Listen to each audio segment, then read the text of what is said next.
welcome to the Purple Pagan channel. As always, it's your fellow student of the divine, Serpentine and Soul, and I would like to share my experience on what it was like with the group I used to be with. I have the right to my image as well. My image is also my property as well. I won't be naming any names or giving any shoutouts whatsoever, but I will still be sharing my experience. Names will be changed to protect their identity. But also, I just wanted to say, my experiences and my truths is not slander, and threatening such an illegal stance just shows the abusive tactic of not wanting me to speak up on what happened. To start off with this, so if you ever see any videos of me in a group setting or with another older witch with this many tattoos, probably my hair up in a headscarf, might be wearing a leg brace.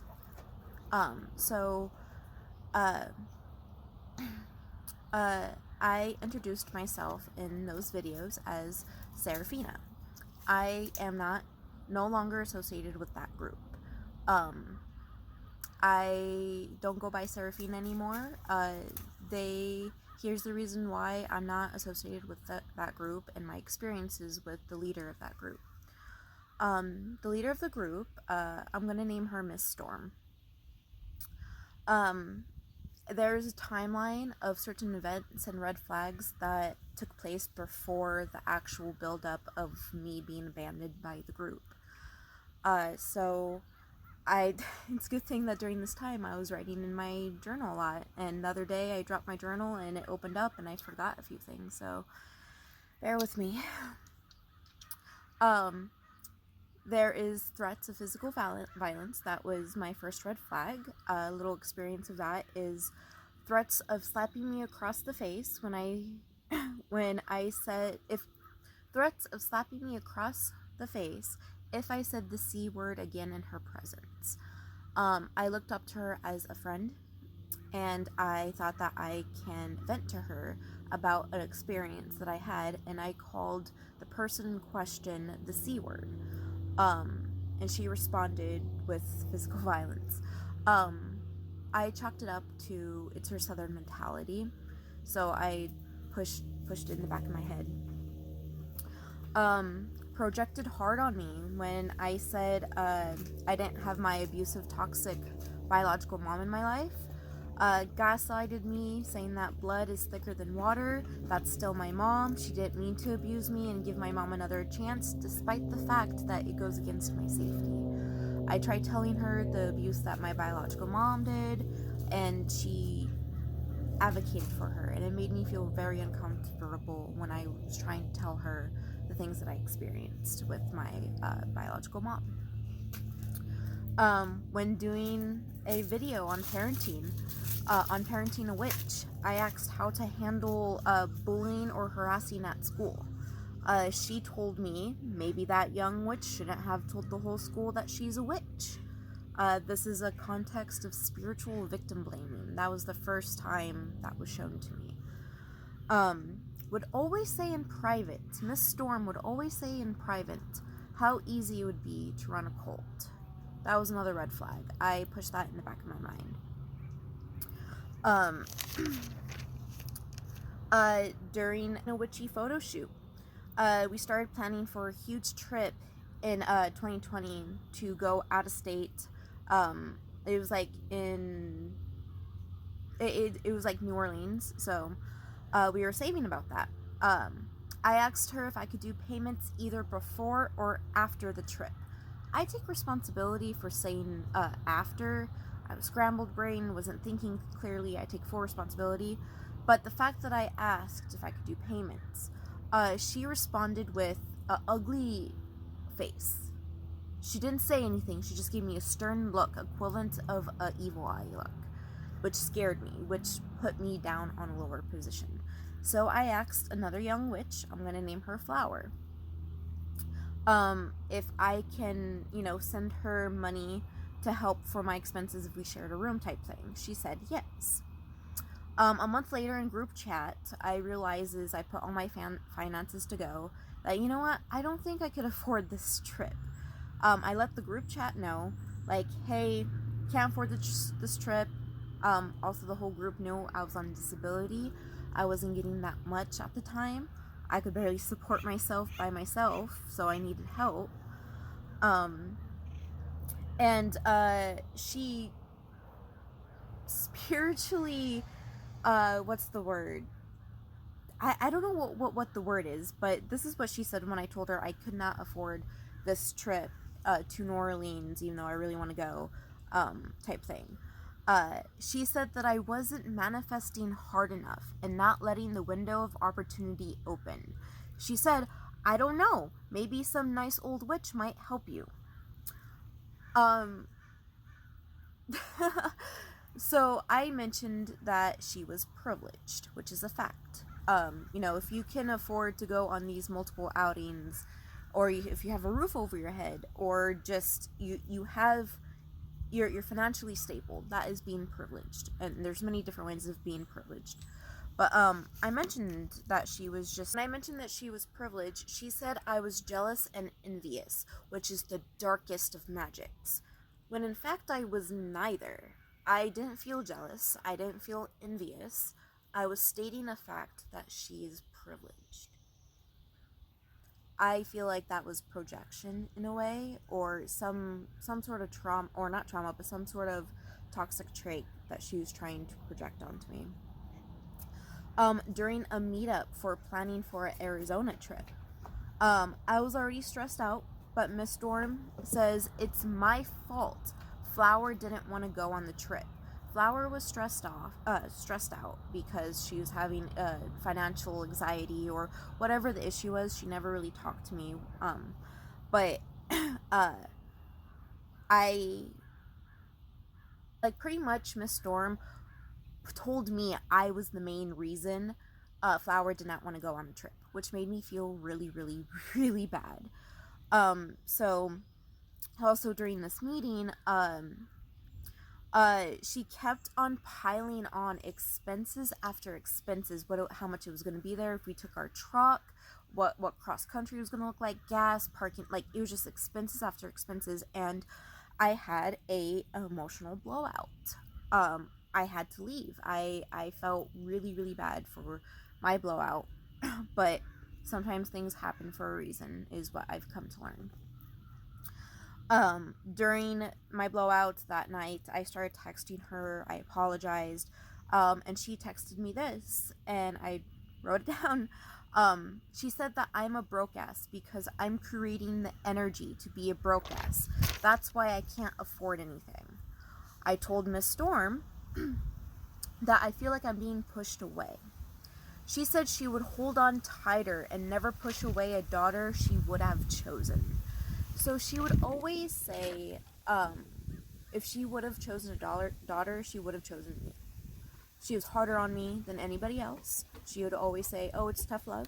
I chalked it up to Southern love. There's a lot of emotional manipulation going on.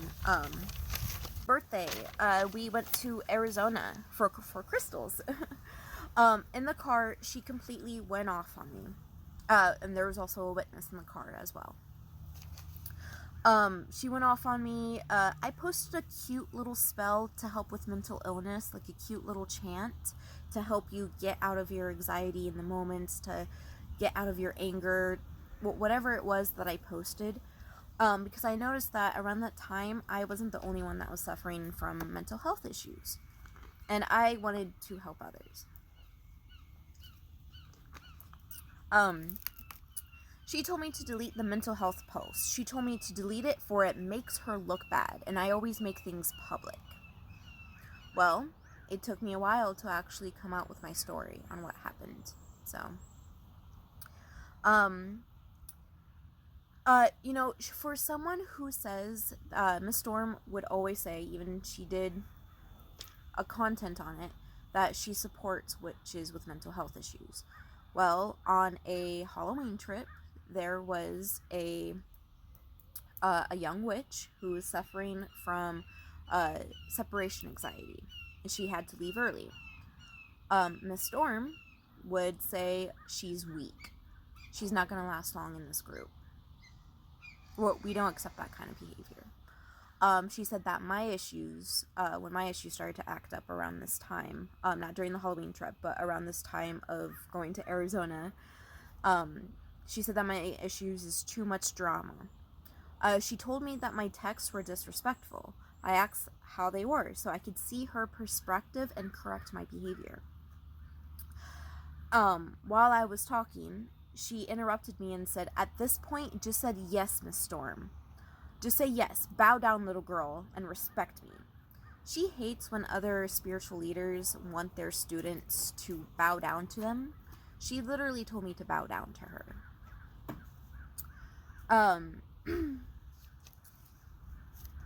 She said that I need to get a therapist for my issues like everyone else does.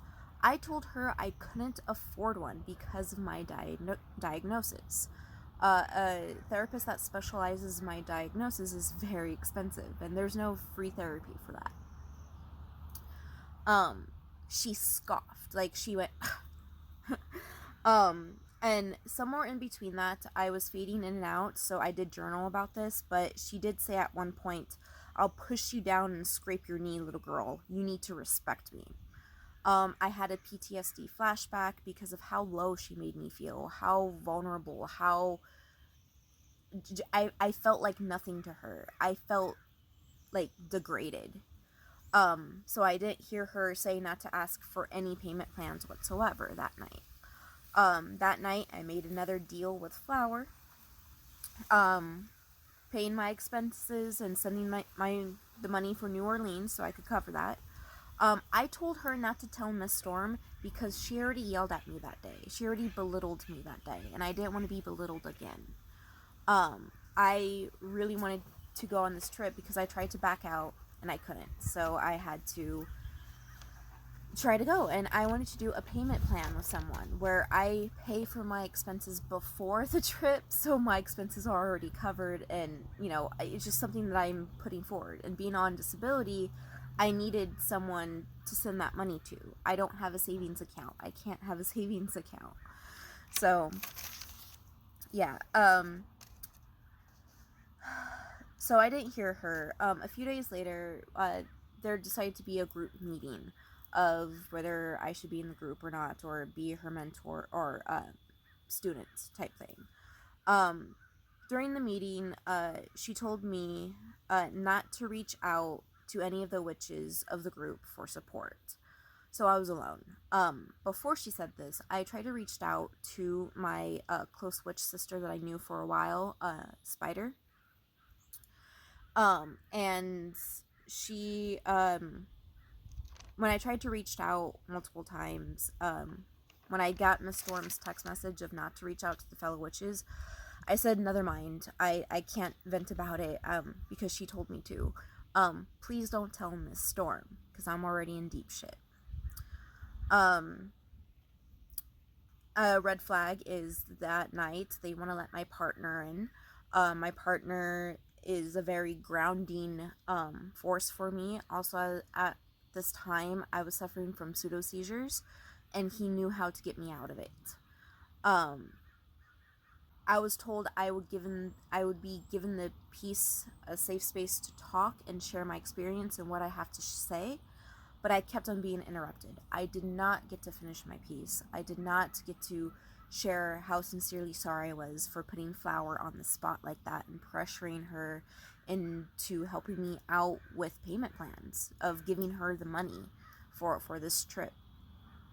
But one thing that I am not sorry for is trying to defend myself.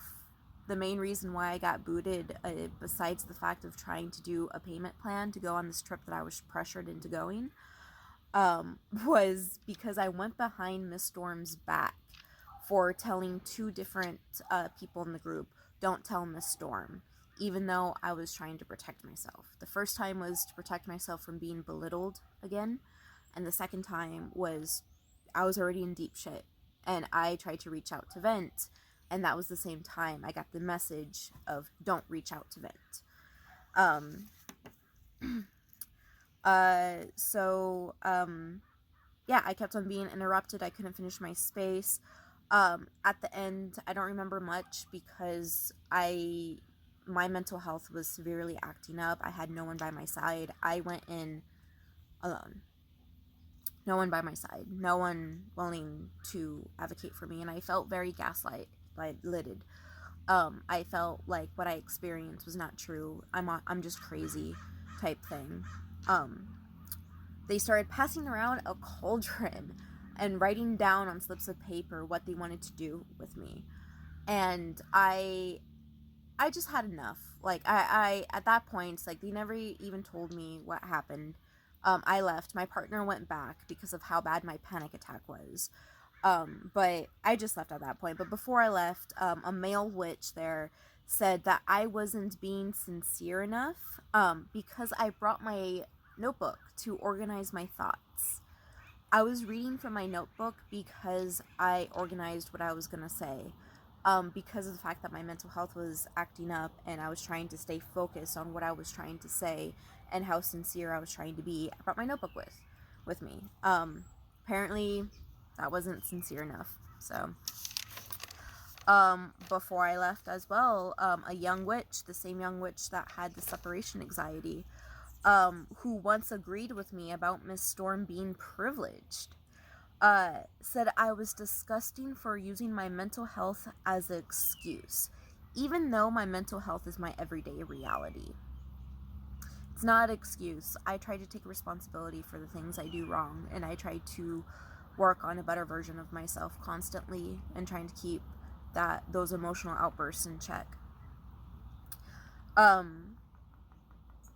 What's disgusting is to be honest, what's disgusting is siding with a toxic abuser that doesn't care about you or your mental health.